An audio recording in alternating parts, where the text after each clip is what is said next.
Sawa Utesa Dukele. Goes past the goalkeeper, Muhammad! Sporting. Ya kama Kenya jabane aegalu. Sporting. Nakire jenne undana sosolu. Sporting. Nakire jenne undana sosolu. Sporting.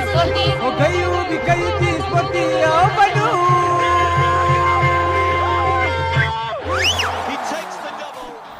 Baay'inaan odeeffannoowwan gulaallii waancaa addunyaa kan biyyoota Afrikaa kaleessa taphoota taphataman irratti kan xiyyeeffannu odeeffannoowwan kanneen keessaa gareen biyyaalessa Itoophiyaa dursee dorgommiidhaan ala ta'uunsaa ni beekama. Kaleessa garuu Giinii Bisaawoo waliin taphatee goolii 1-0dhaan injifateera. Gareen biyyaalessa Itoophiyaadhaa tapha dirreedhaan ala biyyoonni lamaan Ugaandaatti waliin taphatan kanaan goolii Itoophiyaan ittiin injifatte Raamkel Jeemsitu galchee rukuttaa dabbiitirraa Itoophiyaan tapha kanaan fooyya'insa taasiftu garuu qabxii 9 qofa walitti qabatteerti. Dursitee Ijipti dorgommii kanaan carraa darbuudhaaf qabdu kan ittiin bal'ifatte kaleessa immoo ifatti kan ittiin mirkaneeffatte biyyoonni lamaanuu Giiniinis qabxii 10 akkasuma immoo Giinii Bisaawoo jechuu kooti Itoophiyaanis qabxii 9 qabdi. Lamaan isaanii gulaalliidhaan sadarkaa yookaan immoo dorgommicha xumuruu qofaaf kan isaan waliin taphatan garuu kaleessa Itoophiyaan injifannoo Masaayii Tafarii jalatti kan galmeessite. Ramaddii Itoophiyaadhaa kana keessatti Ijipti biyya Afrikaa sadaffaa waancaa addunyaatiif darbite ta'uu ishee mirkaneeffatteerti.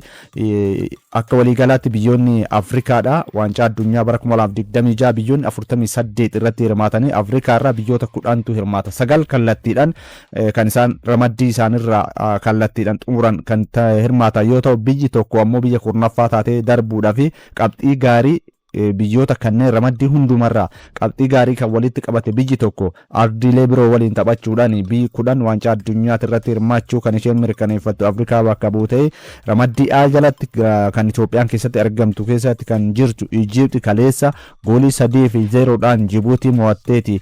Erga bara 2018 as waancaa addunyaatiif kan isheen darbite Muhammad Salaan goolii 2 galcheera. Liverpool keessatti goolii galchuudhaaf bara kana kan ittiin rakkataa jiru Muhammad Salaan garee biyyaalessaa Ijipti waancaa addunyaa irratti hirmaachuu isaanii akka mirkaneeffattuuf goolii 2 galchuun kaleessa gahee isaa baateera.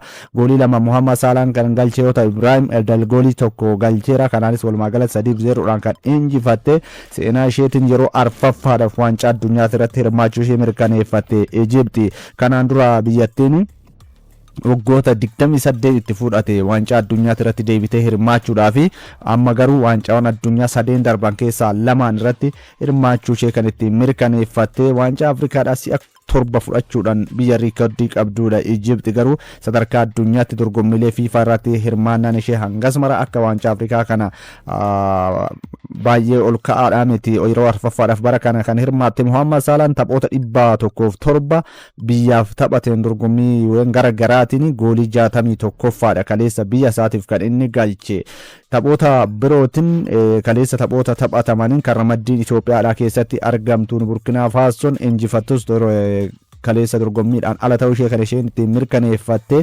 Dursitees hamma tokko tariitii Ijipti irratti dhiibbaa uumuudhaan ala yoo ta'etti carraan darbuu Burkina Faso hangas maraamati kaleessa goolii 1-0dhaan Seeraa Leeyoon injifatteerti. Dorgommichaan ala taatus tarii carraa ishee xumuraa biyya sadarkaa lammaffaa gaarii taate biyyoota hundumarraa qabxii fooyyee qabaate ta'ee darbuudhaaf tapha xumuraa Itoophiyaa waliin dilbata dhufu qabdi. Burkina Fasoon kan injifachuun dirqama itti ta'uu baannaan waancaa addunyaatiin ala ta'uu ishee kaleessa irraa eegaltee kan ittiin mirkaneeffatteedha. Muhammad Zawagrana goolii takkitti kan Burkina Fasoodhaa galcheera. Kanaan qabxii 18 gaatteerti. Burkina Fasoon qabxii 18 gaachuun ishee tarii tapha isa xumuraa injifatte yoo ta'e qabxii 21 taati. Kanaaf Ijipti bira gahuu hin dandeessu kana booda waan ta'eef carraan ishee gamanuma kan ittiin goolabameedha ta'e. Taphoota ramaddii daa kaleessa taphatameen Keep Verdeen tapha baay'ee mormisiisaadha. Taphni kun daqiiqaa xumuraati irratti goolii injifannoo galchitee turte kaleessa Keep Verdeen.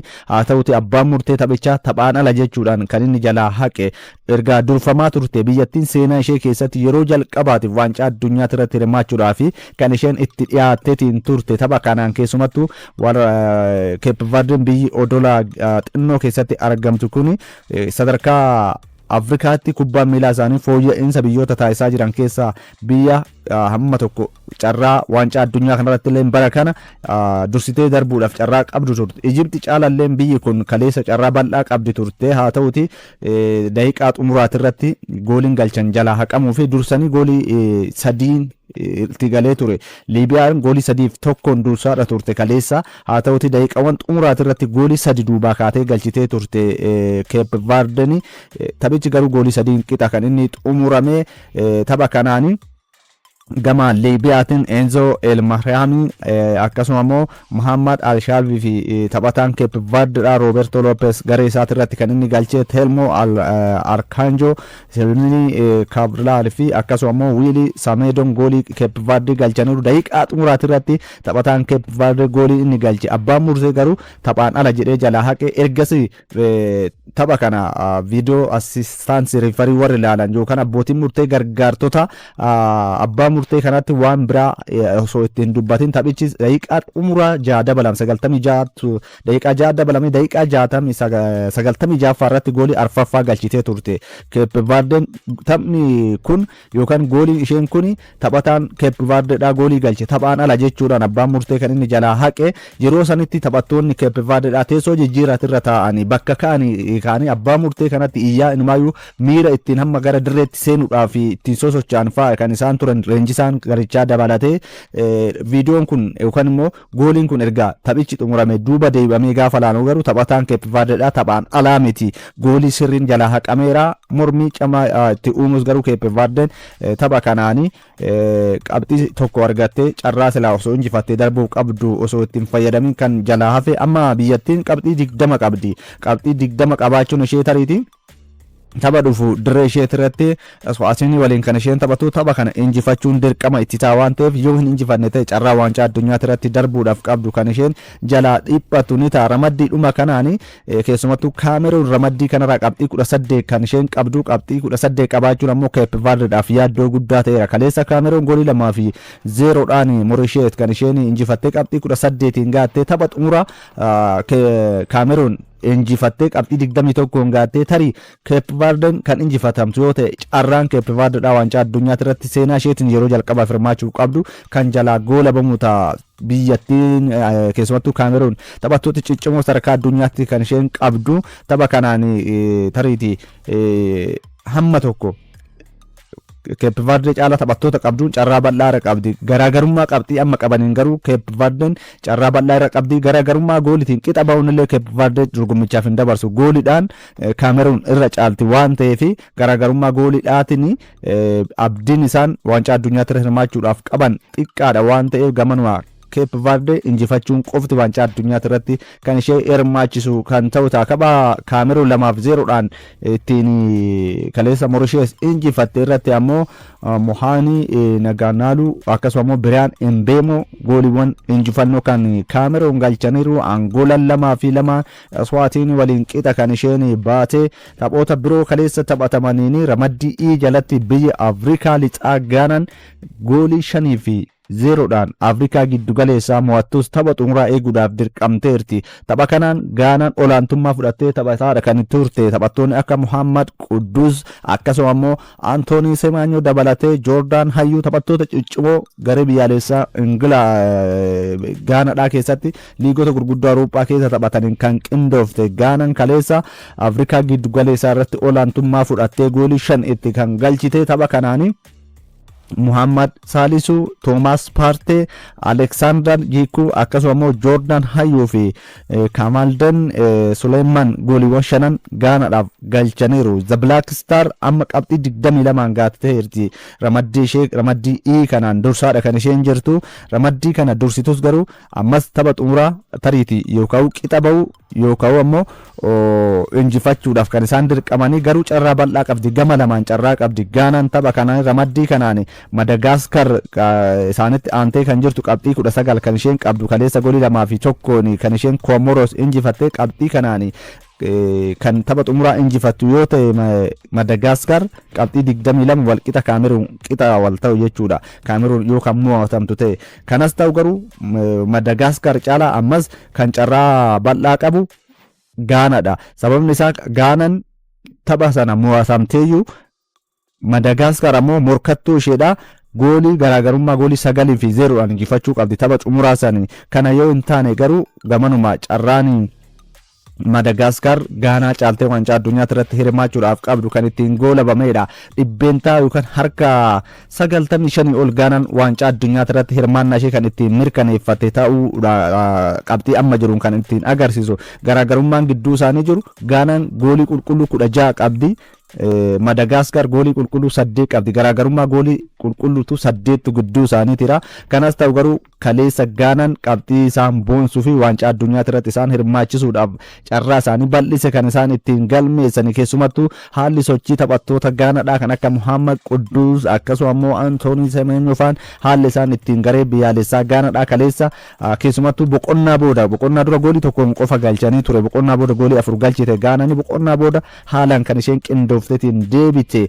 Ramaddii E jalatti ammoo Zaambiyaan goolii 1-0dhaan Taanzaaniyaa injifatteetti. Niger goolii 3-1dhaan Koongoo mo'ataniiru. Ramaddii E kanaan Morookoon dursitee waancaa addunyaa irratti hirmaachuu ishee mirkaneeffachuu walqabate biyyoonni kaleessa injifatan kan injifataman hundi isaanii dorgommiidhaan ala kan isaan ittiin ta'anii waliigalaan egaa waancaa addunyaa bara 2026 biyyoonni 48 irratti hirmaatan kanaan Afrikaa irraa biyyoonni 3 darbuu isaanii kan isaan ittiin mirkaneeffatan Morookoo, Tuniziyaa fi kaleessa kan darbite Ijiptitu mirkaneeffate. Hanga ammaatti sadarkaa addunyaatti waliigalaan ardiilee hundumarraa biyyoonni 19 waancaa addunyaa bara 2026 darbuu isaanii mirkaneeffataniiru. Qopheessituu dorgommichaa warra biyyoota 3 dorgommicha qopheessitan dabalatee jechuudha.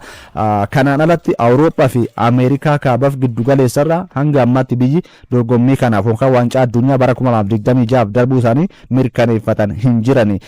Kan qopheessitoota Meeksikoo akkasumas Kanaadaa fi United States yookaan Ameerikaadhaan ala biyyoonni biroo kan Afrikaadhaati alatti kan darban hin jiru. Tariitii Eeshiyaa irraa biyyoonni 6 waancaa addunyaa kanaaf darbuu isaanii ittiin mirkaneeffataniiru.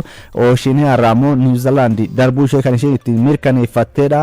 Ameerikaa kibbaarraa biyyoonni 6 Biraazil, Arjentiinaa dabalatee biyyoonni 6 darbuu isaanii waancaa addunyaa irratti mirkaneeffataniiru. Akkuma jalqaba kaase Afrikaa irraa biyyoonni 3 darbaniiru. Walitti biyyoota 19 waancaa addunyaa irratti darbuu isaanii mirkaneeffate. Tariitii har'a biyyoonni darban kan ittiin dabalaman ni ta'a biyyoota Afrikaadha. Torbee kana keessa garuu biyyoonni hafan 6 walumaa gala biyyoonni 9 kallattiidhaan hirmaatan Afrikaarraa waancaa addunyaa bara 2026 irratti hirmaannaa kan isaan ittiin mirkaneeffatan ni ta'a. Har'a taphoonni 6 taphatamu. Ramaddii G jalatti Aljeeriyaan hirmaannaa mirkaneeffachuudhaaf har'a Somaaliyaa waliin taphatti. Somaaliyaa injifannaan waancaa addunyaa irratti hirmaannaa ishee kan ittiin mirkaneeffattu ta'a.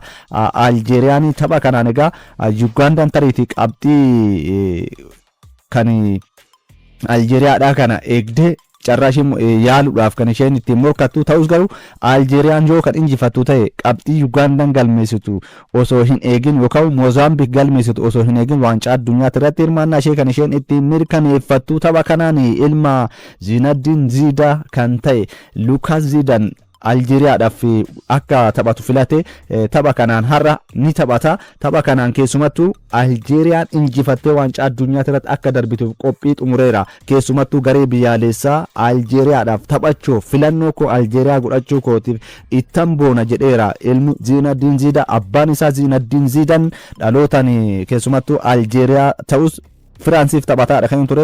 Ilmi isaas lammummaa biyyoota lamaa qaba kan Aljeeriyaa fi akkasumas kan Firaansi qaba. Garuu Firaansi caalaa Aljeeriyaadhaaf taphachuudha kan inni filate. Taphaarraa kanaan gamanuma qophaa'uu isaati kan inni dubbate. Ugandaan Bootsuwaanaa waliin akkasumas Moozaambiik Giinii waliin kan isaan taphatanii lamaan isaanii Moozaambiikii fi Ugandaan qabxii 15 kan isaan qabanii garuu Aljeeriyaa dorgommicharraa dhaabuudhaaf gamanuma waan humna qabaniin fakkaatu. Laayibeeriyaan Namiibiyaa waliin akkasumas Maalaawiin Ikwaatooriyaal Giinii waliin Burundiin Keeniyaa waliin taphoota har'a taphatamanidha. Odeeffannoo keenya kan maddeen Awurooppaa argannetti yoon darbu Ruubeen Amoorii arganna. Keessumattuu Manchester United keessatti nama qeeqamaa jiru riikoordii gadi aanaa leenjisaa galmeessaa jiran keessaa namni kun isa jalqabaati. Leenjisaan umrii 40 kun amma garuu waggaa 3 isa barbaachisa jedheera. Abbaa qabeenyaa Manchester United keessa harka 27 hanga harka 30 Manchester United keessa qaba kan jedhamu Sir Jim Ratcliffe kaleessa turtii The Times waliin taasiseen inni leenjisaa cimaa addunyaadhaa kana ta'uudhaaf akkasuma immoo amma leenjisaa cimaa ta'an isatti amannu kanaaf jedhan Raatikiliif kana mirkaneessuudhaaf yoo xinnaate Ruubeen Amooriif waggaan 3 ni barbaachisaa jedheera. Erga Manchester United leenjisuu eegalanii amma leenjisaan kun sadaasa dhufu kana waggaa tokko ni guutu. Waggaa tokko kana keessatti waliigalaan dorgommii hundumaanii Ruubeen Amooriif Manchester Unitedin taphoota 50 leenjiseera. Taphoota 50 keessaa 19 qofa injifate. 31 hin injifanne leenjisaan kun hangam dhibbeentan injifannoo isaa Manchester United keessatti reekordii isa gadi aanaa akka ta'e ifatti kan namatti agarsiisudha. Bara darbe Manchester United sadarkaa 15ffaadhaan kan inni xumursiise waggaa 51 booda reekordii gadi aanaa seenaa Manchester United kan itti galmaa'e ture bara 1974 booda jechuudha. Amma garuu Sir Jim Ratcliffe akka isaan jedhanitti deeggartoonni qabxii dhabuu kilabichaatiin akka isaan gaddan akka leenjisaa kanatti hin gammanne nan amanaa jedheera. Inni garuu ni beeka isa kana deeggartoonni akka itti hin gammanne garuu jijjiiramni halkan tokkoon hin dhufuu jedheera. Inumaayyuu jedha Ratcliffe akka isaan jedhanitti yoo ta'e akka nama ibsaa ibsee dhaamsuuti miti jijjiiramni jedha ammoo dhaamsitee ammuma kan ibsitu miti jedhaniiru. Yeroo gaafata yeroo kanaaf Manchester United jijjiirama guddaa yeroo itti mul'isuudha gara fuula duraatti jennee yaannaa jedhaniiru. Kanaaf ammoo yoo xinnaate waggoota 3 isaaf ni barbaachisaa jedhaniiru. Keessumattuu ganna kana yoo xinnaate Manchester United jijjiirama taphattootatii fi paawundii miliyoona 200 ol baaseera. Benjamin Sesko, Bryan Mbeumo, Matthias Cunha taphattoota kanneen akkasuma goolii eegaa Leon mallatteessifateera.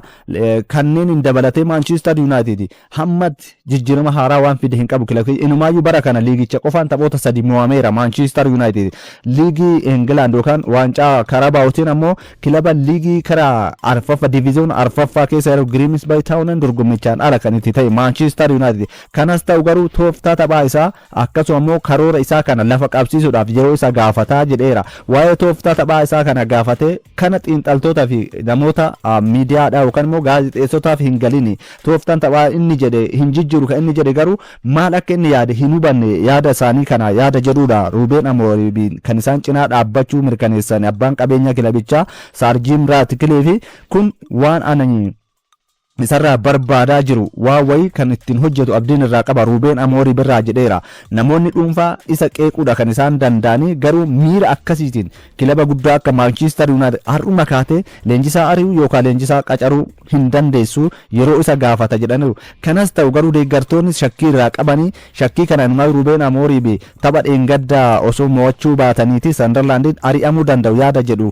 Kanaaf ani shakkii hin qabu yaada jedhudha. Kan biraa Martin Glazer amantaa Manchester United keessumattuu deeggartoonni kilabichaa leenjisaa kanarraa dhaban irraa ka'uudhaanii akka Ruubeen Amooriim hojii irraa kaaftuu fi dhiibbaa asirratti hin geessifne jedhamee gaafatame kun tasuma hin ta'u. Manchester United keessatti waan akkasii karaa fuula duraatti hin uumamu yaada jedhuudha kan isaan dubbatan. Kanas ta'u waggaa 3 Manchester United keessatti Ruubeen Amooriim ni barbaachisa jedheera. Abbaan qabeenya qooda kilabichaa harka 30 kilabicha bitatan Sir Jim Ratcliffe taphataan sana fuulduraa Chelsea Cole Palmer hanga sadaasa dhufuutti dirree irraa ni fagaata jedhameera. Taphataan umrii 23 kun keessumattuu luqqeettuu isaa miidhama isa mudateen taphaan ala kan inni ta'e tapha Manchester United goolii 2-1 mo'atamaniin alatti kan inni daqiiqaa 21ffaa irratti dirreedhaa bahee sanaan asitti dirreetti deebi'ee hin beeku. Taphataan kun leenjisaan kilabichaa Enzo Marescan Cole Palmer eegumsaa fi kunuunsi ni barbaachisaaf yaada jedhu dubbachuu isaanii ni beekama. Kanumaan wal qabatee tapha garee biyyaalessaa Englandin alas ta'eera. Taphataan kun